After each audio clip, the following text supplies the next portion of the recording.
Salut, c'est Trado, je suis content de vous retrouver pour la mise à jour de l'analyse technique du CAC 40. Au programme, l'analyse de la séance du jour, la préparation de la séance de mercredi, quelques idées de trade, le suivi de l'actualité, je vous retrouve juste après ça. Et oui, 1,86% de hausse, c'est une très belle séance qui, dans son amplitude, fait du bien aux investisseurs. L'optimisme ambiant est à chercher du côté peut-être des résultats d'entreprises américains, les entreprises américaines pardon, qui ont été meilleures que prévu. Également et surtout, je pense, c'est l'issue qui est en train de se dessiner sous nos yeux de la confrontation entre les Wall Street Bets Boys et consorts et d'une part et les institutionnels. Alors beaucoup de choses à dire, mais pour faire très simple, le problème actuellement était le fait que les institutionnels de Wall Street et d'ailleurs s'inquiétaient de cette nouvelle mouvance d'investisseurs institutionnels, pas institutionnels, des particuliers justement qui mettaient à mal des institutions telles que Melvin Capital, et on se demandait ce qui allait se passer surtout avec l'argent, qui est un marché qui est extrêmement dangereux pour les institutionnels qui ont pris des positions vendeuses au cas où justement ils seraient obligés de racheter leurs positions vendeuses dans la panique. Et là, ce qui s'est passé, c'est que d'une part, GameStop, l'entreprise qui s'est fait connaître justement pour être poussée par les Wall Street Bets, s'est effondrée de 60% un jour, 70% depuis les plus hauts. Autrement dit, il y a du sens sur les murs. Et de la même manière, sur le marché de l'argent, il y a une poussée à plus de 12% hier, mais on perd 5% aujourd'hui. Et tout cela fait penser aux institutionnels et aux investisseurs que finalement, les investisseurs isolés ont été calmés par ces performances, et que normalement, cela devrait remettre les choses dans la même situation qu'avant. Et ça a rassuré les investisseurs. Alors, on va faire les choses dans l'ordre. Première chose, comme il est facile de lire un gaffe après coup, on se dit oui, comment on a pu avoir peur alors qu'on était sur un support à la fois hebdomadaire et journalier. Pourtant, c'est vrai, et moi le premier, je m'inquiétais sur la capacité de ces supports à tenir. Mais là, finalement, 3 jours après, on voit qu'on rebondit simplement sur un support horizontal journalier et hebdomadaire, et que finalement, c'est dans le sens de ce qui se passe de manière statistique. Mais encore une fois, c'est tellement plus simple après coup. Cette hausse s'accompagne également d'un autre phénomène assez connu qui est la cassure d'un biseau descendant par le haut. On le sait, on a backtesté, vous pouvez vous reporter au module sur les biseaux descendants pour en savoir davantage et vous exercer. Et non seulement cette hausse et cette cassure par le haut du biseau descendant est avérée, mais en plus elle se fait avec force puisque l'on ouvre un gap ici. Alors ce gap, dans le meilleur des cas, c'est un gap de rupture, c'est un gap qui met fin à la tendance précédente. En l'occurrence, la tendance elle était baissière. Et donc, si c'est un gap de rupture, on peut s'attendre au moins à ce que les cours parcourent l'objectif d'un gap de continuation. Donc, ça voudrait dire aller chercher dans un premier temps les 5600 à peu près. Mais ce ne sera pas facile d'aller plus haut pour deux raisons. La première des raisons, c'est que l'on a un gap qui est au-dessus de nous ici, celui qui a été ouvert. C'était le 22 janvier, et également parce qu'on a une oblique descendante qui passe par là. Et cette oblique descendante, il est évident que tous les traders l'ont sur leur graphe, et ceux qui ont un biais baissier vont justement tenter sur cette zone d'initier des positions vendeuses.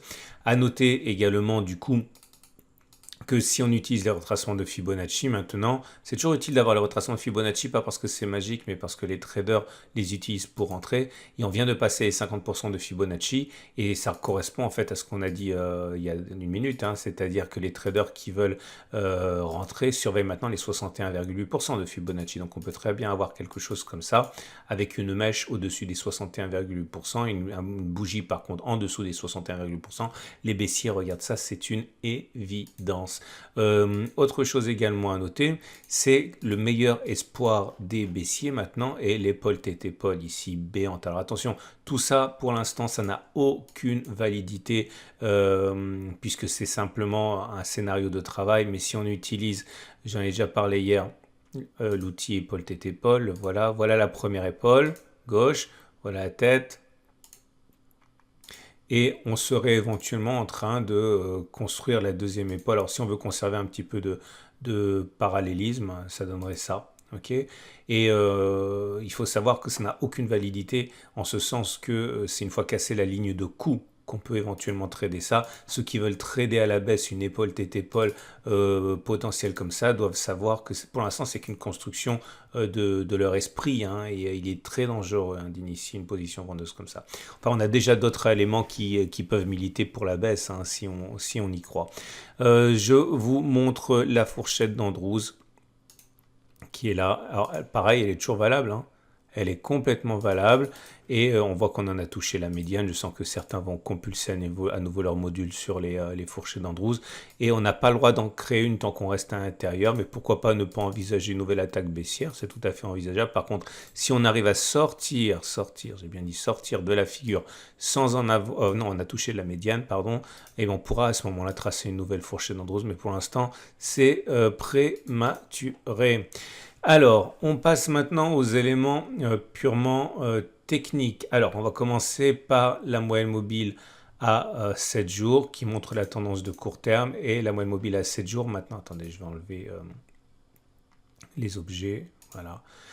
On voit que la M7 est ascendante, on est au-dessus, donc la tendance haussière est avérée sur le court terme, encore que c'est un petit peu plat, mais bon, on va dire que c'est à peu près haussier sur le court terme. La moyenne mobile à 20 jours, eh bien, elle est toujours au-dessus, elle est toujours descendante, enfin, elle est quasiment plate, mais je considère toujours que la tendance générale est baissière. La moyenne mobile à 50 jours, elle est plate et on est à son contact. Je considère toujours également que la tendance de fond est neutre. La moyenne mobile à 200 jours, elle n'a pas démérité. À aucun moment, elle est toujours fièrement ascendante. Donc la tendance de long terme est haussière. Je vous invite à regarder les bandes de Bollinger, c'est intéressant parce que on a eu des choses qui auraient dû se passer, qui ne se sont pas forcément passées, mais qui normalement devraient se passer. C'est que si on passe la M7, normalement on va chercher la M20. On a passé la M20, normalement il devrait y avoir contact avec au moins donc le gap à peu près, hein, pour respecter la statistique. J'ai déjà backtesté ça préalablement, j'ai backtesté autre chose aujourd'hui.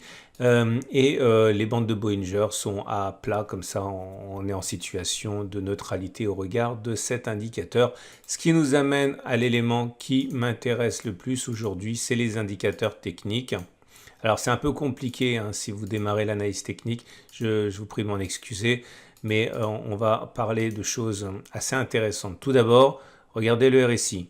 Le RSI, il avait délivré un signal haussier par la cassure de son oblique sentinelle. Je vous invite à regarder les vidéos de la semaine dernière. Ça n'a pas été invalidé, hein, ici, vous voyez.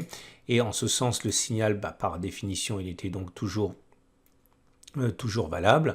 Et ça nous amène donc à l'autre élément qui était intéressant, c'est le stochastique qui lui aussi avait délivré son signal haussier bien avant que l'on monte violemment. Et vous voyez, ça non plus, ça n'avait pas été invalidé. Je vous en parle parce que c'est important de faire le film aussi à l'envers pour voir les indicateurs techniques qui peuvent être fiables et ceux qui le sont moins. Troisième chose, j'ai parlé également d'une divergence baissière cachée de MACD. Attendez, je vais enlever les trucs qui ne m'intéressent pas. Le momentum est toujours négatif, ça ne m'intéresse pas. Le CCI, je le garde. Le stochastique, je l'enlève. Oui, j'avais expliqué qu'on avait une divergence haussière cachée de MACD, en ce sens que les cours n'avaient pas fait de plus bas entre cette bougie et cette bougie. Ça ne s'est pas joué à grand chose, mais croyez-moi, on n'a pas fait de plus bas. En même temps, le MACD, lui, il a fait des plus bas. Ça s'appelle une divergence haussière cachée. Là encore, c'est compliqué. Vous pouvez regarder le module sur les indicateurs techniques. Si jamais le MACD passe au-dessus de son signal, ça risque d'être assez douloureux pour les baissiers, hein, à suivre.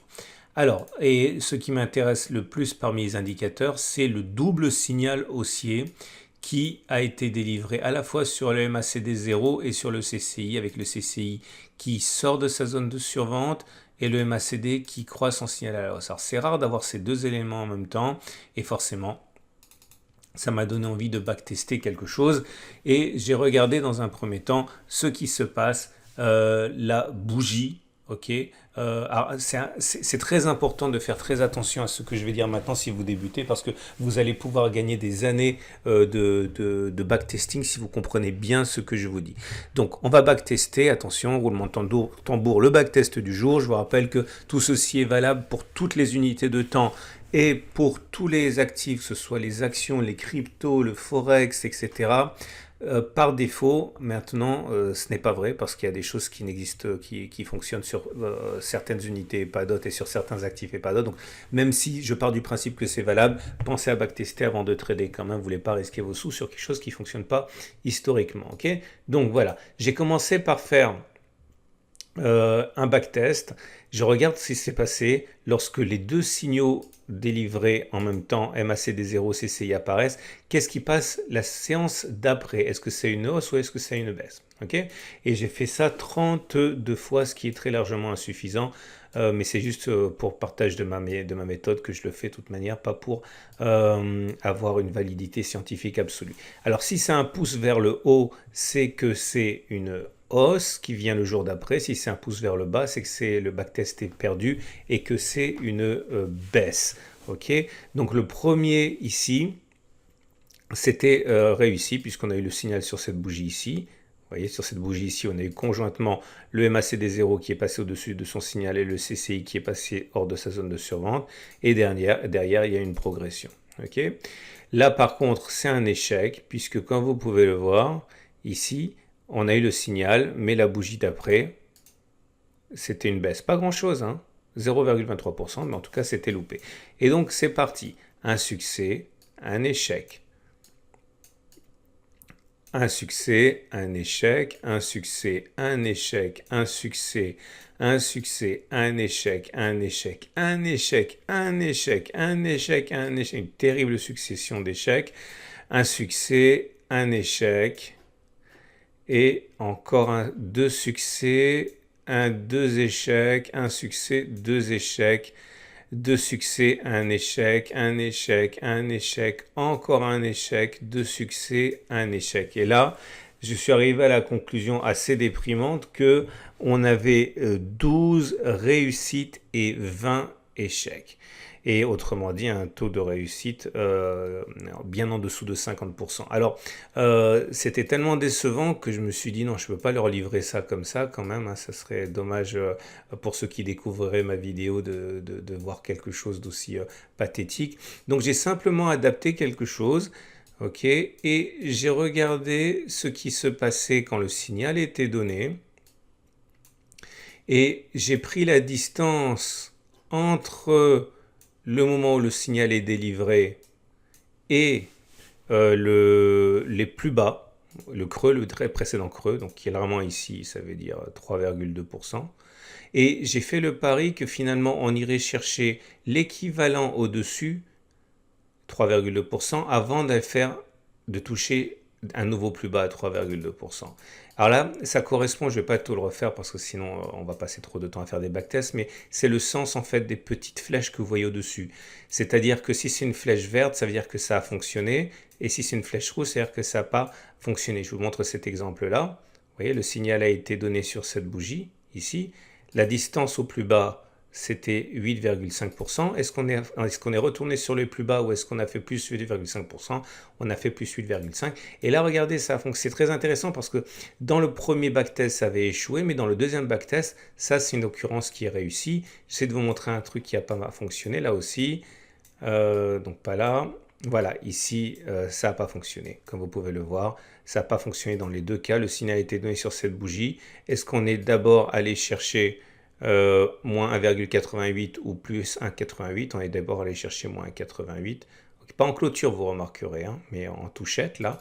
Et bref, on arrive cette fois-ci à un habillage beaucoup plus intéressant parce que c'est 59% de réussite pour 41% d'échecs, autrement dit à peu près 60%. Donc on a raison quasiment 50% fois plus qu'on a tort.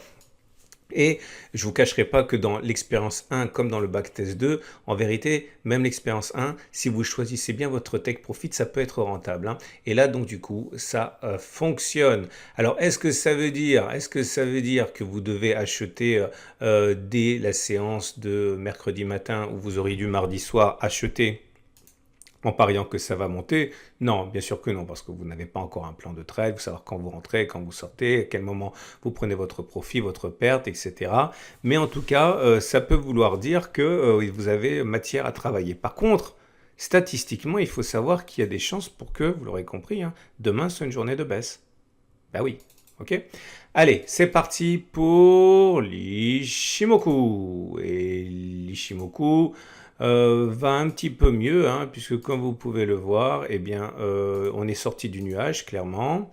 La tendance de fond, elle est neutre, parce qu'on est au-dessus du nuage, mais le nuage, il est encore plat. La tendance donnée par la Kijun est plate aussi. On est au-dessus de la Kijun qui est plate, donc la tendance générale est neutre. Et la tendance de court terme est neutre aussi, parce qu'on est au-dessus de la Tenkan, mais elle est descendante. Attention, regardez ce qui se passe ici au niveau de la lagging span. J'en parle parce que ça va avoir son importance. On va avoir un obstacle, mais qui dit obstacle dit délivrance si ça passe. Ah, au fait, si vous n'avez pas la possibilité de faire sur votre plateforme ce que moi je fais là, ou si vous n'avez pas le MACD 0, pensez à regarder mon partenaire PRT, là, hein, c'est gratuit, vous avez un lien en dessous de la vidéo pour avoir un compte gratuit. J'en parle parce que, regardez ici, on a une résistance oblique. Ça a été un biseau en son temps, on l'avait tradé, si ma mémoire est bonne, enfin je crois, je sais plus. Bref, ce qui a un problème pour les cours est un problème pour la lagging span. Ça veut dire que ça risque de bloquer demain. Ça correspondrait d'ailleurs à la statistique d'échec, hein, qu'on a backtesté. Mais si on passe derrière et que la lagging span passe, ça ferait un deuxième effet qui se coule positif. Ouh là là, 16 minutes, il est très très tard. On va commencer tout, on va terminer avec les trades du jour. Alors, si vous êtes baissier, bah, vous pouvez justement vous appuyer sur le fait que on a eu un backtest qui a dit que demain le CCI devait baisser. Enfin, le CCI, pardon, ferait que les cours baisseraient. Donc voilà, vous pouvez mettre un stop, viser le gap. Peut-être qu'il y aura tentative de comblement de gap à 1%. Vous mettez votre stop loss à 0, allez, à 0,8, 0,9. Voilà, au-dessus du gap, au-dessus de l'oblique descendant, vous avez un ratio gain-risque supérieur à 1, ça se tient. Si vous êtes haussier, par contre, ben, vous pouvez parier sur le fait que le gap ici sera un gap de rupture qui ne sera pas rebouché tout de suite. Donc vous attendez que ça descende un petit peu. Et vous pariez sur le fait que ça va remonter. Si vous achetez, par exemple, au contact du gap, si on y va, ou même là, par exemple, vous mettez en dessous du gap à 1%, vous visez au moins 1%, vous avez un ratio gain-risque un peu supérieur à 1. Vous pourrez peut-être attendre que le gap, les cours descendent éventuellement plus pour avoir un meilleur ratio gain-risque. Quant à moi, bah, vous le savez, hein, je suis rentré à la hausse à peu près ici, je ne sais plus, je me souviens plus, 5400 et quelques. On verra ce qui va se passer, hein. De toute manière, je n'ai aucun contrôle là-dessus, donc c'est pas la peine de se faire du mouron ou quoi que ce soit. On verra. Allez, à demain pour la mise à jour.